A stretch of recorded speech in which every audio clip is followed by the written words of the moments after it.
ઉપયોગ કરીએ છીએ કે આવી રીતે ખેડૂત ભાઈઓ જો જીવામૃત ઓલરેડી તૈયાર થઈ જાય પછી જો આપણે જમીનમાં આપીએ તો જીવામૃત શા માટે જમીનમાં આપવું જો તેની વાત કરું તો આપણને સામાન્ય દ્રષ્ટાંત તરીકે વાત કરીએ તો કે આપણા રસોડામાં બધો સામાન તો પડ્યો હોય છે પણ જો રસોઈ જ ના હોય તો ઓટોમેટિક રસોઈ બની જતી નથી એક્ઝેક્ટ એવી જ રીતે જમીનમાં પણ આ જ પ્રક્રિયા છે કે આપણે અઢળક જંતુનાશક દવાઓનો છંટકાવ કર્યો, અઢળક આપણે રાસાયણિક ખાતરો નાખ્યા, તેના લીધે આપણે જમીનમાં રહેલા જે સૂક્ષ્મ જીવાણુ છે તેનો નાશ થઈ ગયો છે.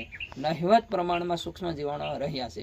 તો આ સૂક્ષ્મ જીવાણુ વધારવા માટે, સૂક્ષ્મ જીવાણુનો વ્યાપ વધે તે માટે આપણે જીવામૃતનો ઉપયોગ કરવાનો હોય છે કે આપણે જમીનમાં પોષક તત્વો તો ભરપૂર છે પણ તે જળ છે, તેને પુનઃ જીવિત કરવા માટે તે પોષક તત્વોને આપણા છોડ સુધી પહોંચાડવા માટે કોઈ કામ કરતું હોય, રસોઈયાનું કોઈ કામ કરતું હોય તો તે છે સૂક્ષ્મ જીવાણુ. એ સૂક્ષ્મ જીવાણુનો વ્યાપ વધે, સૂક્ષ્મ જીવાણુ જેટલા આપણે જમીનમાં હોય છે તેટલી આપણી જમીન પુનઃ જીવિત થશે, ફળદ્રુપ બનશે, ઉપજાવ થશે અને આપણી જમીનમાં આપણે ખર્ચો તો ઘટશે પણ ઉત્પાદન પણ વધશે. આપણે જોઈને કે આજથી 35 કે 40 વર્ષ પહેલાં આપણી જમીન એટલી બધી ફળદ્રુપ હતી. શા માટે હતી કે આપણી જમીનમાં સૂક્ષ્મ જીવાણુ વ્યાપક હતા, પુષ્કળ હતા, પણ આપણે અઢળક ખાતરોનો અને દવાનો ઉપયોગ કર્યો તે સૂક્ષ્મ જીવાણુ નાશ થઈ ગયા.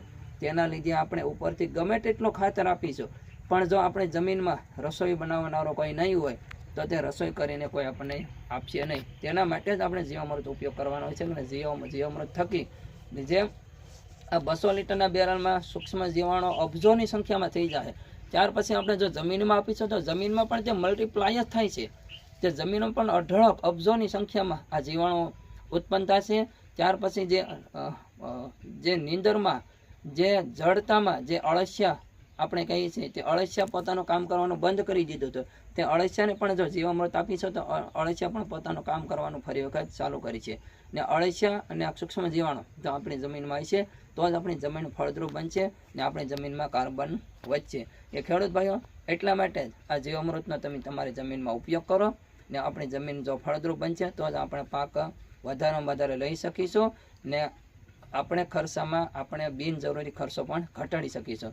તો ખેડૂત ભાઈઓ આ જીવામૃત તમે પણ અપનાવો ને તમારે પણ જીવામૃત જો અપનાવવું હોય તો તમે મારો કોન્ટેક્ટ પણ કરી શકો છો. ખેડૂત ભાઈઓ આજે આટલું. જય જવાન જય કિસાન.